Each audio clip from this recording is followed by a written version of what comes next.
Добро дојдовте во ова издание на темата на неделата. Овој пат посветено на загрижувачката појава, посебно во посиромашните земји, на илегално складирање опасен индустријски отпад на диви депонии и како да се спречи тоа. Србија интензивира акцијата за откривање депонии со токсичен отпад. Такви ги има многу, бидејќи некои фирми илегално се ослободуваат за да ги избегнат големите давачки за негово отстранување. Неодамна, на еден имот во близина на градот Панчево, беа најдени десетици рѓосани буриња и неколку контейнери полни со темна, мрсна течност. Станува збор за складирани околу 100 тони опасен отпад. Српските власти го открија ова место во март годинава заедно со уште едно големо количество отпад зацементиран во ѕидовите на блиската фабрика за тули.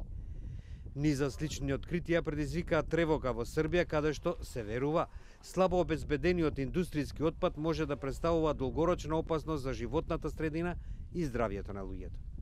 Оваа ситуација, која произлегува од повеќе децениското занемарување, корупција и економско распаѓање, е драматична, вели српскиот министер за заштита на животната средина Горан Триван. Драматична е логика да изузетно токсичне матерije vi posađujete i pohranjujete u sopstvenu zemlju, odakle ćete se jednog dana hraniti verovatno. Tako da ne mogu da razumem taj uopšte ugao nebrige prema sopstvenoj životnoj sredini i sopstvenim životima. Zato je dramatično. Проблемот е во фокусот на јавноста, бидејќи Србија и другите балкански држави се приближуваат кон Европската унија, чекор што во крајен случај ќе бара нивните стандарди за заштита на животната средина да бидат во согласно со оние на Унијата. Бидејќи Србија нема сопствени капацитети за преработка, опасниот отпад мора да се извезува во Австрија, Романија и Швајцарија. Испораките се скапи, па затоа некои производители и компании за управување со отпад илегално се ослободуваат од остатоците од производството. Триван вели дека загриженоста е резултат на едноставна математика. Србија секоја година генерира од 130.000 до 220.000 тони опасен отпад. Cifre govore da bi to moglo da bude jako ozbiljna brojka. Dakle, ozbiljna količina. Dakle, da je reč o hiljadama tona, verovatno. I zbog toga je naša akcija koja se neće nikad završiti. Според него, еден од начините за решавање на проблемот е да се засили владиниот надзор и да се воведат построги казни за сторителите. Истовремено, охрабрувајќи ги приватните инвеститори во управувањето со отпадот. Јавната кампања ги поттикна граѓаните да пријавуваат места каде што се сомневаат дека се складирани токсични материјали. Анџелка Михајлов, експерт за животна средина, вели дека не може да се процени штетата што ја крие токсичната опасност за луѓето и животната средина. Тоа зависи од видот на супстанците и каде и како се складирани. U svakom slučaju opasni otpadi su vrlo zabrinjavajući za zdravlje ljudi ukoliko se sa njima ne postupa na ekološki odgovoran način.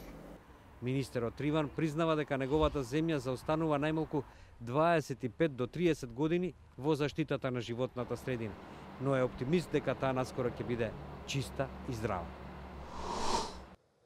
Во Македонија, според надлежните, неконтролирано се фрлаат и се мешаат опасниот индустријски отпад со медицинскиот и комуналниот. Податоците велат дека во земјата годишно се собираат над 75.000 тони опасен отпад кој се отстранува на индустријски депонии. Освен тоа, во Македонија има и 16 така наречени контаминирани локации. Од друга страна, не постојат точни податоци за тоа каде завршува опасниот отпад од рударството. Управувањето со отпадот е еден од најсериозните еколошки проблеми во Македонија. Лесно се забележува отпад фрлен на отворен простор, на падините на планините и во коритата на реките, но состојбата е наведена во повеќе официјални документи, каде стои дека во земјава неконтролирано се фрлаат и се мешаат опасниот индустријски отпад, медицинскиот и комуналниот. Според планот за управување со отпад на Министерството за животна средина, во Македонија се создаваат над 75.000 тони опасен отпад годишно кој се отстранува на индустријски депонии, а помалите капацитети дополнително создаваат уште 2400 тони. Освен овие бројки, експерти посочуваат на опасност за животната средина од големи количини на опасен отпад кои доаѓаат од рударството, а според нив тие не се евидентирани и не е познато каде завршуваат. Нажалост, ние немаме ниту точни бројки ниту точно знаеме што се случува на состојбата на теренот, но она што знаеме за различните подвидови што се случува, но и таму кај што знаеме ние повторно не правиме како што треба. Одличен пример за тоа е на пример медицинскиот отпад. Иако државата знае дека се создаваат одреден број на илјадници тони на медицински отпад секоја година, иако се собираат 20-30%, тоа сега имаме зголемување, сепак не се наоѓаат за скодно да се најде зошто тие другите останати 70% не се собираат. Кои се тие установи кои што тоа не го прават? Во Македонија исто така се идентификувани 16 контаминирани локации, односно така наречените жешки точки. Една од еколошките жешки точки во Скопје е депонијата на фабриката Охис, во која се наоѓаат над 10.000 тони линдан, канцероген пестицид кој е забранет од Обединетите нации. Линданот се разлетува низ воздухот во Скопје, но ги загадува и подземните води и почвите. Познавачите велат дека состојбата со опасните материи од жешките точки, од индустриските и останатите диви депонии е алармантна, бидејќи преку водите и почвите влегуваат и во храната која ја конзумираме. Тие посочуваат оти за подобрување на состојбата потребна е промена на законите, но според нив најважна е имплементацијата.